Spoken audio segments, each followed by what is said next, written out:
Ya, baik ibu-ibu ya, karena tadi kita sudah membagi kelompok sebanyak 3 kelompok. Yang pertama itu ada kelompok sehat, kelompok tinggi, dan kelompok cerdas. Nah, berhubung kelompok sehat sudah memaparkan hasil diskusinya, sekarang saya minta untuk kelompok tinggi memaparkan hasil diskusinya. Kan tadi kelompok tinggi itu dapat bagian berdiskusi mengenai kemana saja ibu hamil memeriksa, apakah ke dukun, ke puskesmas, atau kemana.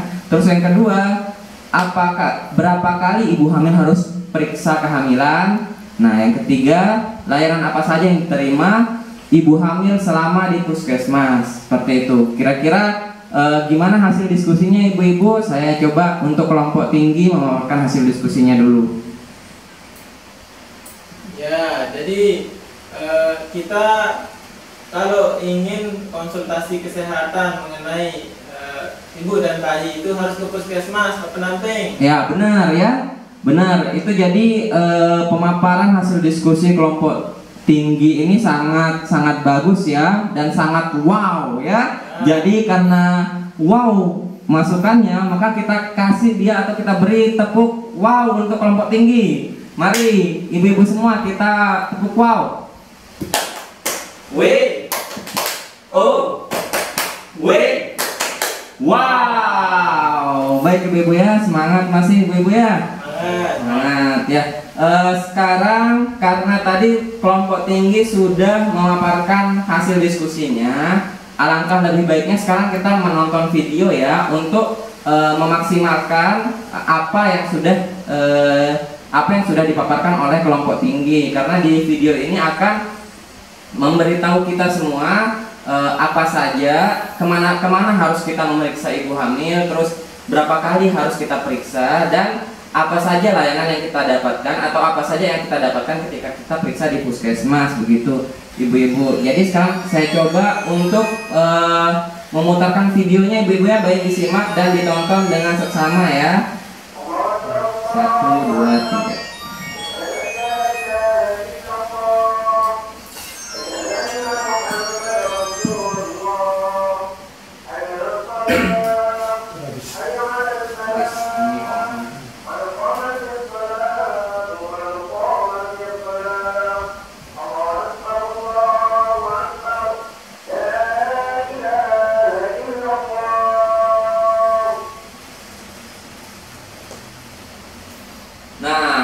Kita sudah menonton filmnya ibu-ibu ya. Nah, sekarang kita coba mengulang ya, atau siapa saja yang masih ingat, karena di film itu ada poin-poin penting atau pesan-pesan penting yang disampaikan kepada ibu yang sedang hamil ya ibu-ibu ya. Yang pertama, poin pentingnya itu dari film itu adalah ketika Ibu Lili sakit kandungannya, Ibu Lili itu harus membawa atau Ibu Lili harus memeriksa kesehatannya atau kandungannya itu di puskesmas ya.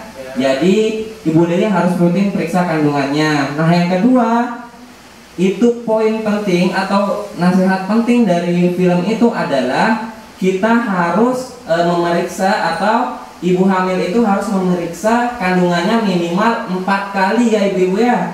Jadi untuk di pemeriksaan pertama itu pada usia kandungan sebelum 3 bulan ya. Jadi pada usia kandungan sebelum 3 bulan itu kita harus memeriksa kandungan kita yang sedang hamil, seperti itu ibu-ibu. Nah, untuk pemeriksaan kedua itu pada usia kandungan 4 sampai 6 bulan ya. Nah, terus pemeriksaan ketiga dan keempat pada usia kandungan 7 sampai 9 bulan, seperti itu ibu-ibu. Jadi ini minimal pemeriksaan ya, 4 kali minimal. Tapi alangkah lebih baiknya jika ibu-ibu semua memeriksa kandungannya itu setiap bulan ya ibu-ibu ya, agar di setiap bulannya ibu bisa tahu perkembangan bayinya seperti apa ya ibu-ibu ya. Nah, setelah itu layanan apa saja yang kita dapatkan di puskesmas dari film tersebut? Nah, layanan yang kita dapatkan, yang pertama, kita akan diberikan tablet penambah darah ibu-ibu ya. Apa fungsinya? Itu akan membantu ibu hamil menambah imunitas tubuhnya dan imunitas si bayi, karena ibu hamil itu sangat rentan kecapean, sangat rentan pusing, dan sangat rentan untuk tidak bisa melakukan apapun ketika hamil, karena kan sedang membawa bayi gitu ibu-ibu. Jadi biasanya membutuhkan istirahat yang cukup seperti itu ibu-ibu. Nah, layanan kesehatan juga di puskesmas, kita tahu janin atau bayi yang ada di dalam kandungan kita itu apakah masih sehat atau tidak, dan apakah masih berdetak atau tidak. Karena banyak kasus di luar sana, karena mereka percaya dukun atau percaya dengan orang-orang pintar, bukan dokter seperti itu ibu-ibu. Jadi anak-anaknya itu keguguran seperti itu ibu-ibu. Jadi tidak boleh seperti itu ibu-ibu ya. Jadi kita harus berpikir sekarang ini, berpikir alamiah gitu ibu-ibu ya, berpikir ke depan, jangan berpikir seperti orang dulu ibu-ibu.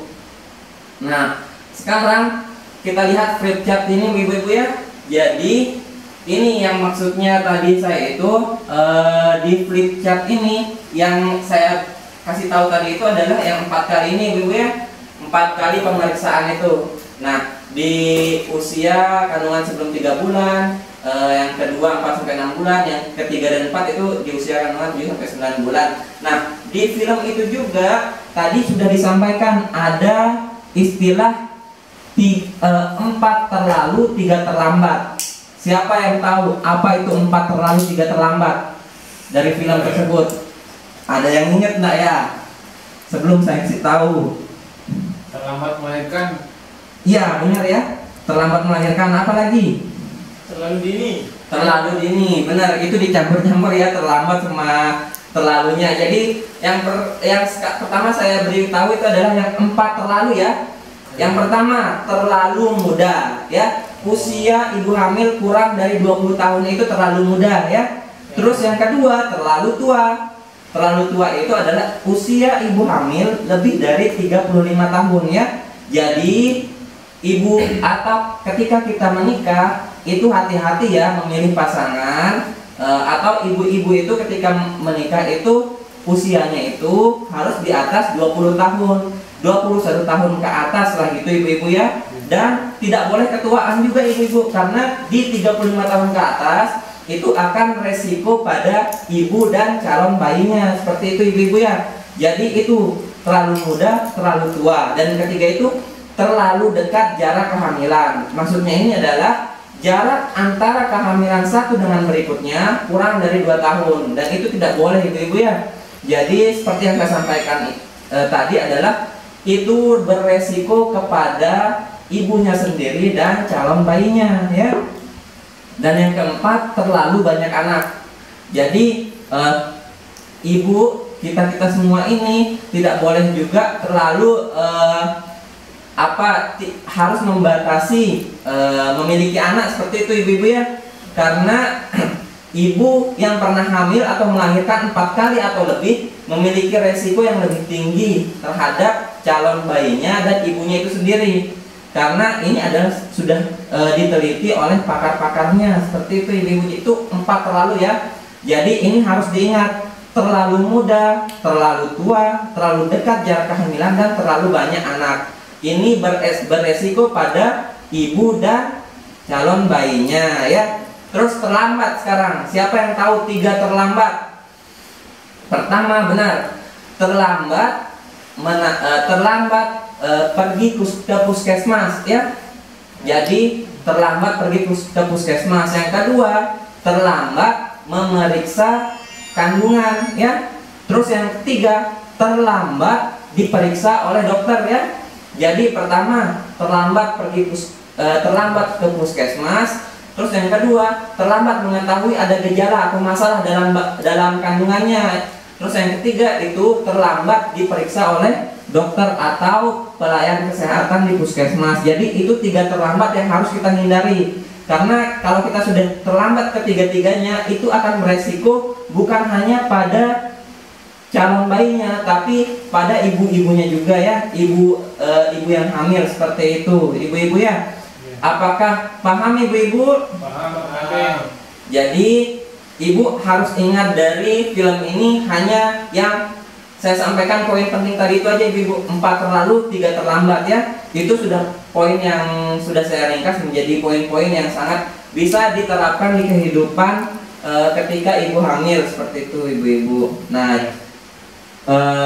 barangkali demikian yang bisa saya sampaikan karena berhubung kita sudah belajar lama ya ibu-ibu ya, dari sudah 2 jam lebih ini kita belajar. Mungkin akan kita lanjut besok untuk sesi-sesi yang berikutnya ya ibu-ibu ya.